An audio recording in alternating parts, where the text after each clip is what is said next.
ഷാഹി ജുമാ മസ്ജിദിലെ സർവേയിൽ തുടർ നടപടികൾക്കെതിരെ മസ്ജിദ് കമ്മിറ്റി ഉടനെ അലഹബാദ് ഹൈക്കോടതിയെ സമീപിക്കും. കഴിഞ്ഞ ദിവസം കേസ് പരിഗണിച്ച് സുപ്രീം കോടതി സർവേ നടത്താനുള്ള സിവിൽ കോടതി ഉത്തരവിനെതിരെ മസ്ജിദ് കമ്മിറ്റിക്ക് ഹൈക്കോടതിയെ സമീപിക്കാമെന്ന് വ്യക്തമാക്കിയിരുന്നു. ഹൈക്കോടതി തീരുമാനം വരുന്നതുവരെ സർവേയിലെ നടപടികൾ തടഞ്ഞിട്ടുണ്ട്. നമസ്കാരം. കുറച്ച് ദിവസങ്ങളായിട്ട് നമ്മുടെ രാജ്യത്ത് ഏറെ ചർച്ചയായിട്ടുള്ള ഒരു വിഷയമാണ് സമ്പൽ ജമാ മസ്ജിദിൽ നടന്നിട്ടുള്ള സർവേയും അതിനെ തുടർന്നുണ്ടായ വയലൻസും ഒക്കെ തന്നെ. ഇപ്പോ ആ ഒരു വിഷയത്തില് സുപ്രീം കോടതി ഇടപെട്ടേക്കാണ്. നമുക്കൊക്കെ അത്യാവശ്യം സന്തോഷം തരുന്ന ഒരു വാർത്ത തന്നെയാണ്. എല്ലാ ആൾക്കാർക്കുമല്ല, ന്യൂട്രൽ ആയിട്ട് സമീപനം സ്വീകരിച്ചിരിക്കുന്ന ആൾക്കാരെ സംബന്ധിച്ചിടത്തോളം സന്തോഷം തരുന്ന ഒരു വാർത്തയാണ്.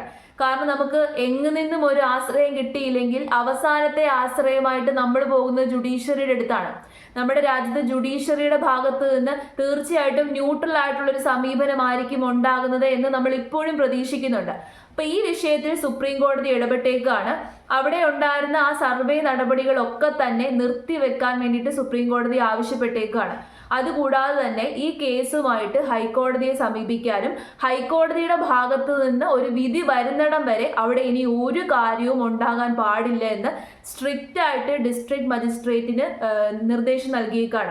അതുകൂടാതെ തന്നെ അവിടെയുള്ള ഡിസ്ട്രിക്ട് അഡ്മിനിസ്ട്രേഷനെ സുപ്രീം കോടതി നല്ല രീതിയിൽ വിമർശിച്ചിട്ടുണ്ട്.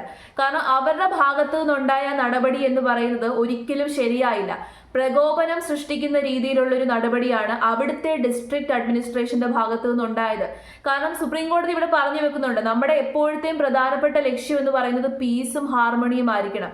ഇപ്പൊ ഒരു ഭരണാധികാരികളെ സംബന്ധിച്ചിടത്തോളം, ഒരു ഗവൺമെന്റിനെ സംബന്ധിച്ചിടത്തോളം രാജ്യത്തെ പീസ് നിലനിർത്തുക, ഹാർമണി നിലനിർത്തുക എന്ന് പറയുന്നതായിരിക്കണം ഏറ്റവും ഇമ്പോർട്ടന്റ് ആയിട്ടുള്ള ഒരു കാര്യം.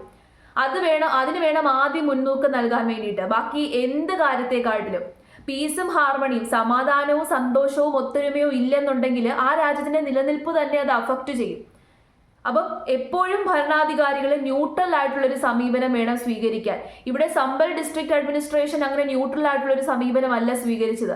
പ്രത്യേകിച്ച് മതം ഇൻവോൾവ് ആയിട്ടുള്ള ഒരു കാര്യത്തില് ഇവിടെ ഹിന്ദുക്കളും മുസ്ലിങ്ങളും ഇൻവോൾവ് ആയിട്ടുള്ള ഒരു കേസാണ്. രണ്ട് വിഭാഗങ്ങളാണ് അവിടെ അങ്ങോട്ടും ഇങ്ങോട്ടും പോരടിക്കാൻ വേണ്ടി നിൽക്കുന്നത്. അപ്പൊ അവിടെ ന്യൂട്രൽ ആയിട്ടുള്ള ഒരു സമീപനം സ്വീകരിച്ചില്ല എന്നുണ്ടെങ്കിൽ ഇത്തരത്തിലുള്ള വയലൻസ് ഉണ്ടാകും. പക്ഷെ ഡിസ്ട്രിക്ട് അഡ്മിനിസ്ട്രേഷന്റെ ഭാഗത്ത് നിന്ന് അങ്ങനെ ന്യൂട്രൽ ആയിട്ടുള്ള ഒരു സമീപനമല്ല. ഇലയ്ക്കും ഉള്ളിനും കേടില്ലാത്ത രീതിയിൽ എങ്ങനെ ആ പ്രശ്നം പരിഹരിക്കാം എന്ന് വേണം നമ്മൾ നോക്കാൻ. ഉറപ്പായിട്ട് മതങ്ങൾ തമ്മിൽ അങ്ങോട്ടും ഇങ്ങോട്ടും പ്രശ്നങ്ങൾ ഉണ്ടാകും, ഇഷ്യൂസ് ഉണ്ടാകും. പക്ഷേ ഗവൺമെന്റ്, ഭരണാധികാരികൾ എപ്പോഴും ശ്രദ്ധിക്കേണ്ട ഒരു കാര്യം എന്ന് പറഞ്ഞു കഴിഞ്ഞാൽ അതിന്റെ നടുക്ക് നിൽക്കണം. ഇൻ ബിറ്റ്വീൻ നിന്നിട്ട് ഇവര് തമ്മിലുള്ളൊരു ബ്രിഡ്ജ് ആകണം ഭരണാധികാരികൾ എന്ന് പറയുന്നത്. നടുക്ക് നിന്നിട്ട് ഈ പ്രശ്നം എങ്ങനെ പരിഹരിക്കാം, രണ്ടാൾക്കാർക്കും ഒരു പ്രശ്നവും വരാതെ എങ്ങനെ പരിഹരിക്കാം എന്ന് വേണം തീരുമാനിക്കാൻ. പക്ഷെ അൺഫോർച്ചുനേറ്റ്ലി ഇവിടെ പലപ്പോഴായിട്ട് അങ്ങനെയല്ല നടക്കുന്നത്. നമ്മുടെ പ്രത്യേക താല്പര്യങ്ങൾ വെച്ചിട്ടാണ് പലപ്പോഴും ഭരണാധികാരികൾ പെരുമാറാറുള്ളത്. അതുകൊണ്ടാണ് ഇപ്പോൾ നമ്മുടെ നാട്ടിൽ ഇത്തരത്തിലുള്ള പ്രശ്നങ്ങളൊക്കെ തന്നെ തലപൊക്കി വരുന്നത്.